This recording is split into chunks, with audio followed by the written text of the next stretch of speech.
നടുക്ക്, അതും 10 കിലോമീറ്റർ ഉള്ളിലായിട്ട് ഒരു ഫോറസ്റ്റ് റെസ്റ്റ് ഹൗസിൽ താമസിക്കാൻ താല്പര്യമുണ്ടോ? എങ്കിൽ അങ്ങനെയുള്ളവർക്ക് പറ്റിയ ഒരു കോട്ടേജാണ് Tamil Nadu Mudumalai tiger റിസർവിലെ Abhayaranyam rest house എന്ന ഈ കോട്ടേജ്. കുറച്ച് വർഷങ്ങൾക്ക് മുമ്പ് നമ്മൾ ഇതേ കോട്ടേജിൻ്റെ വീഡിയോ ചെയ്തിട്ടുണ്ടായിരുന്നു. പക്ഷേ ഇപ്പോൾ റിനോവേഷൻ വർക്കൊക്കെ ചെയ്ത് കുറേ മാറ്റങ്ങളൊക്കെ വന്നു. ഉള്ളിൽ കുറച്ചുകൂടി നീറ്റ് ആൻഡ് ക്ലീൻ ആയി, കുറച്ചും കൂടി സൗകര്യങ്ങളൊക്കെ ആയി. അപ്പോൾ ഇപ്പോഴത്തെ ഒരു അവസ്ഥ മനസ്സിലാകാൻ വേണ്ടിയാണ് നമ്മൾ പുതിയ വീഡിയോ ചെയ്യുന്നത്. ഇത്രയും കാടിനുള്ളിലോട്ട് ആയതുകൊണ്ട് തന്നെ ഭാഗ്യമുണ്ടെങ്കിൽ കോട്ടേജിലിരുന്ന് തന്നെ നമുക്ക് ആനിമൽസിനെയൊക്കെ കാണാൻ പറ്റിയേക്കും. വൈകിട്ട് 6 മണിയായതേ ഉള്ളൂ. അതേ കണ്ടില്ലേ, റൂമിന് തൊട്ട് പുറകിലായിട്ട് ഒരു കൊമ്പനാന വന്നിട്ടുണ്ട്.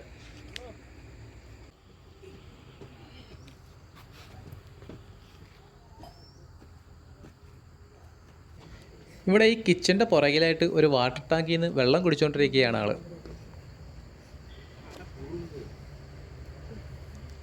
കുറേ നേരം അവിടെ നിന്ന് ആവശ്യത്തിന് വെള്ളമൊക്കെ കുടിച്ച ശേഷം തിരികെ കാടിനുള്ളിലേക്ക് തന്നെ കയറിപ്പോയി. കാടിനകത്തെ ചെറിയൊരു ജംഗ്ഷനാണ് കേട്ടോ ഇത്. തെപ്പക്കാടെന്നാണ് പേര്. നമുക്ക് റൂം ബുക്ക് ചെയ്യാനായിട്ട് www.mudumalatigerreserve.com എന്ന ഇവരുടെ സൈറ്റിൽ കയറി ചെയ്യാവുന്നതാണ്. ചെയ്തതിന് ശേഷം ബുക്കിംഗ് നമ്മളിവിടെയുള്ള റിസപ്ഷനിൽ കൊണ്ടുവന്ന് കാണിച്ചിട്ട് വേണം റൂമിലോട്ട് പോകുവാൻ. പോകുന്ന വഴിക്ക് തന്നെ ഭാഗ്യമുണ്ടെങ്കിൽ നമുക്ക് ആനിമൽസിനെയൊക്കെ കാണാൻ പറ്റും. അതെ, ഒരു ആനയും കുഞ്ഞും കൂടി റോഡ് ക്രോസ് ചെയ്ത് പോകുന്ന കണ്ടോ.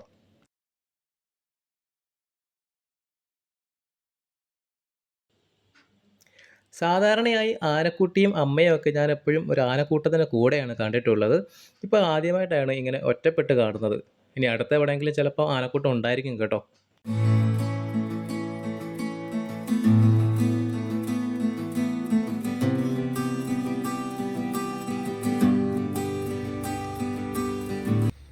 തെപ്പക്കാടിന്ന് 5 കിലോമീറ്ററോളം മാറിയാണ് നമ്മുടെ ഈ റൂമുള്ളത് കേട്ടോ.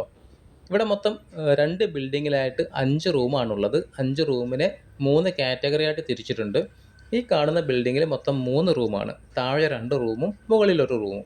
താഴെയുള്ള റൂമിനെ അഭയാരണ്യം അനക്സ് 1 എന്നും അനക്സ് 2 എന്നും മുകളിലുള്ളതിനെ ദോലെ എന്നും പറയും. ഇനി ഈ ബിൽഡിങ്ങിൽ 2 റൂമാണുള്ളത്. Abhayaranyam rest house 1ഉം rest house 2ഉം. ഈ 2 റൂമിലും 3 പേർക്ക് വരെ സ്റ്റേ ചെയ്യാൻ പറ്റും മാക്സിമം. അഭയാരണ്യം അനക്സ് 1ലും 2ലും 3 പേർക്ക് വരെ സ്റ്റേ ചെയ്യാൻ പറ്റും. മുകളിലുള്ള ദോലയിൽ മാക്സിമം 5 പേർക്ക് വരെ നിൽക്കാൻ പറ്റും. ഇനി ഇതിൻ്റെയൊക്കെ റേറ്റ് വരുന്നത് അഭയാരണ്യം അനക്സ് 1നും 2നും 2300 രൂപയും മുകളിലുള്ള ദോലയ്ക്ക് 5 പേർക്ക് വരെ നിൽക്കാൻ പറ്റുന്ന ദോലയ്ക്ക് 7300 രൂപയാണ്. ഞാൻ ഈ പറയുന്നതല്ല 2 പേരുടെ റേറ്റാണ് കേട്ടോ. എക്സ്ട്രാ പേഴ്സൺ വരുമ്പോൾ റേറ്റ് കൂടിക്കൊണ്ടിരിക്കും. ഇനി അഭയാരണ്യം റെസ്റ്റ് ഹൗസ് 1നും 2നും വരുമ്പോൾ 4700 രൂപയും വരും. അപ്പോൾ ഇനി റൂമൊക്കെ ഒന്ന് കണ്ടിട്ട് വരാം. ആദ്യം നമുക്ക് അനക്സ് എന്ന് പറയുന്ന റൂം കാണാം. ഇതാണ് ഇതിൻ്റെ ഉൾവശം. ചെറിയൊരു കോറിഡോറിൻ്റെ 2 സൈഡിലായിട്ട് 2 റൂമാണ്. പിന്നെ ഈ ഒരു സൈഡിൽ ഒരു റൂമുണ്ട് കേട്ടോ. അത് ഇവർ റിസർവ് ചെയ്തേക്കുന്നതാണ്. അവരുടെ ഏതെങ്കിലും ഗസ്റ്റ് വരുമ്പോൾ കൊടുക്കാൻ വേണ്ടിയിട്ടാണ്. കുഴപ്പമില്ല കേട്ടോ. ഞാൻ നേരത്തെ പറഞ്ഞ പോലെ നല്ല നീറ്റായിട്ടുണ്ട്. റിനോവേഷൻ കഴിഞ്ഞതുകൊണ്ട് നല്ല വൃത്തിയായിട്ട് കിടക്കുന്നുണ്ട്. അത്യാവശ്യം വലിപ്പമുണ്ട്. ദേണ്ടേ അവിടെ ഒരു മേക്കപ്പ് ടേബിൾ വെച്ചിട്ടുണ്ട്. പിന്നെ വാൾ മൗണ്ടഡ് ഫാനാണ് കേട്ടോ. ഫാനിൻ്റെ ആവശ്യം വരില്ല.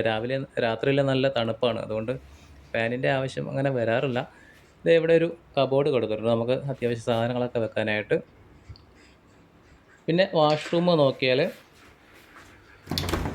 വാഷ്റൂം നല്ല നീറ്റാണ് കേട്ടോ. നല്ല നീറ്റായിട്ട് ഇട്ടിട്ടുണ്ട്. അതുപോലെ നല്ല വലിപ്പമുണ്ട്. ഗീസർ വെച്ചിട്ടുണ്ട്. അങ്ങനെ അത്യാവശ്യം വേണ്ട സൗകര്യങ്ങളൊക്കെ അവിടെയുണ്ട്. കുഴപ്പമില്ലാത്ത റൂമാണ് കേട്ടോ. ഈ റേറ്റിന് നമുക്ക് കുഴപ്പമില്ലാത്ത റൂമാണ് തരുന്നത്. അടുത്തത് നമുക്ക് റെസ്റ്റ് ഹൗസിൻ്റെ റൂമൊക്കെ ഒന്ന് കണ്ടിട്ട് വരാം.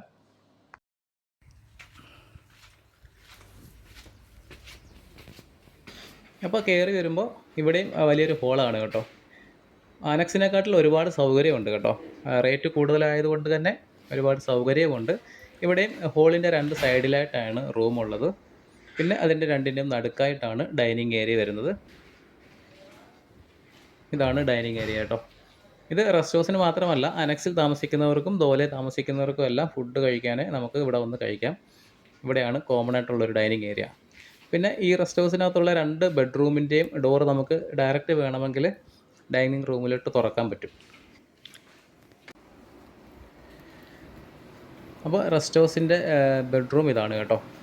ഇത് നല്ല വലിപ്പമുള്ള ബെഡ്റൂമാണ്. നല്ല സ്പേസ് ഉണ്ട്.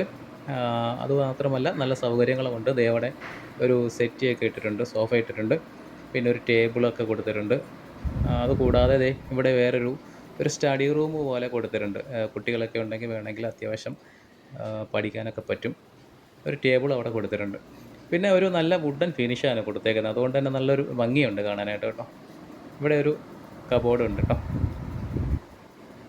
പിന്നെ ഇവിടെ ഒരു ചെറിയൊരു ഡ്രസ്സിങ് ഏരിയ പോലെ അവിടെ ഒരു മിററും കൊടുത്തിട്ടുണ്ട്. ഇതാണ് ഇതിൻ്റെ വാഷ്റൂമേ. വാഷ്റൂം ഇതും നല്ല നീറ്റാണ്. ഇതിനും വലിപ്പമുണ്ട്.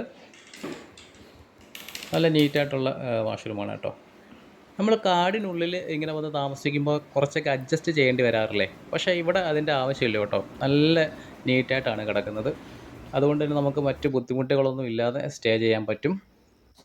ഇതിൽ ഏറ്റവും നല്ല റൂം ഏതാണെന്ന് ചോദിച്ചാൽ ഞാൻ ദോലെന്നേ പറയുള്ളൂ കേട്ടോ. കാരണം അതിൻ്റെ ഒരു പ്രത്യേകത, ഫ്രണ്ടിലും സൈഡിലുമായിട്ട് 2 ബാൽക്കണി ഉണ്ട് അതിന്. മുകളിലിരുന്ന് നമുക്ക് നല്ല രീതിയിൽ റിലാക്സ് ചെയ്ത് കാടിനെ നന്നായിട്ട് എൻജോയ് ചെയ്യാൻ പറ്റും. ഇവിടെ റൂമിനും സഫാരിക്കും പുറമേ ഒരു എലിഫൻറ്റ് ക്യാമ്പും കൂടി ഉണ്ട് കേട്ടോ. ഇവിടെ വിസിറ്റേഴ്സിന് അലൗഡ് ആണ്. രാവിലെയും വൈകിട്ടുമാണ് നമുക്ക് ഇവിടെ വിസിറ്റ് ചെയ്യാൻ പറ്റുന്നത്. ഇതാണ് ഇവിടുത്തെ ടൈമിങ്. 30 രൂപയാണ് കേട്ടോ ഒരാൾക്ക് എൻട്രി ഫീസ്. നമ്മൾ റൂം എടുത്തിട്ടുള്ളവർക്ക് നമ്മുടെ റൂമിൻ്റെ ബുക്കിംഗ് മാത്രം കാണിച്ചാൽ മതി. പ്രത്യേകിച്ച് എൻട്രി ടിക്കറ്റിൻ്റെ ആവശ്യമില്ല. രാവിലെയും വൈകിട്ടും ഇവിടെ എൻട്രി ഉള്ള സമയത്ത് എലിഫൻറ്റ് ഫീഡിങ് എന്നൊരു പ്രോഗ്രാം ഉണ്ട് കേട്ടോ. നമുക്ക് അതൊക്കെ കാണാൻ പറ്റും. പിന്നെ 27ഓളം ആനകളാണ് ഇവിടെ ഉള്ളത്. അതിൽ കുറേ ആനകൾ നമുക്കിവിടെ ഒരുമിച്ച് കാണാൻ പറ്റും. കുറേ ആനകളെ മാറ്റി വേറെ സ്ഥലത്തായിട്ടൊക്കെ കെട്ടിയേക്കുകയാണ്, മതപ്പാടും മറ്റു കാര്യങ്ങളൊക്കെ ആയിട്ട്.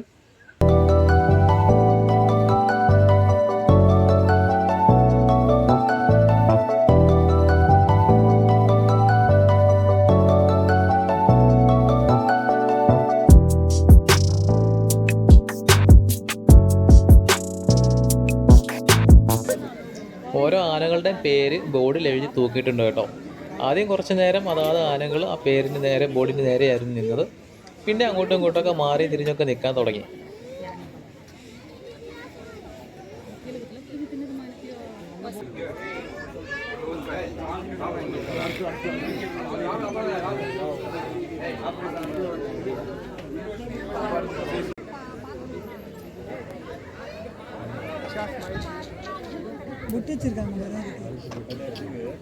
ഇത് രഘു എന്ന് പേരുള്ളൊരു കുട്ടിക്കൊമ്പനാണ് കേട്ടോ.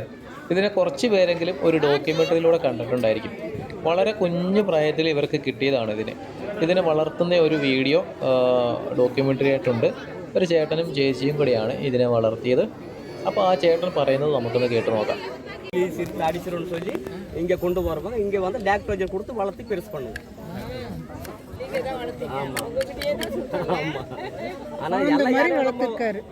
குழந்தை மாதிரி வளர்த்துருக்காரு. ஆமா ஆமா தெரியும். அது நம்ம எல்லா குட்டி நமக்கு கிடைக்கும்னு சொல்ல முடியாது.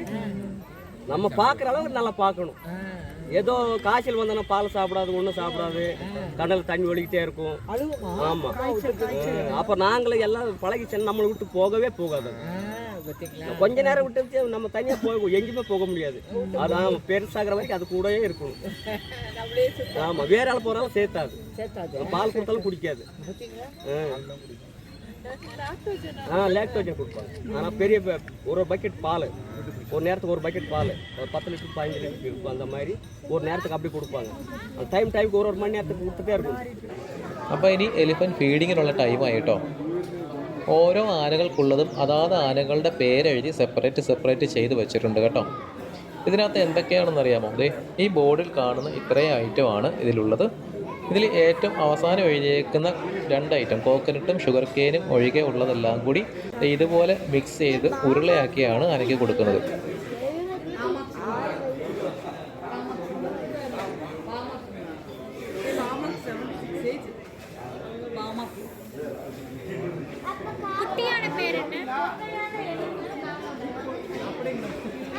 ഫീഡിങ്ങിനുള്ള മണി അടിക്കുന്ന കേട്ടിട്ട് ഇവിടെ ഒരാൾ തിരക്ക് കൂട്ടി തുടങ്ങി കേട്ടോ.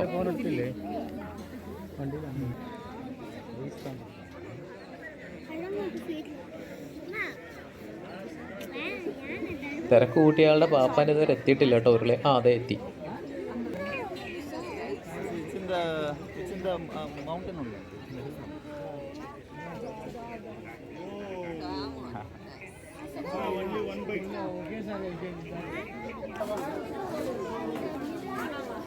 మిడిల్ వన్ బామా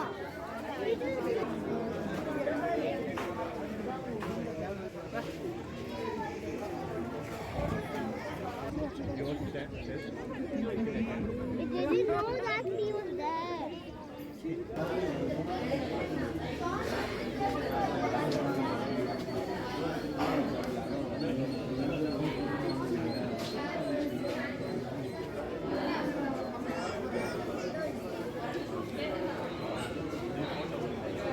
அது 1991 வந்திருக்கு பாம்பு சத்தியமங்கலம் இங்கே வந்திருக்கு 35 years.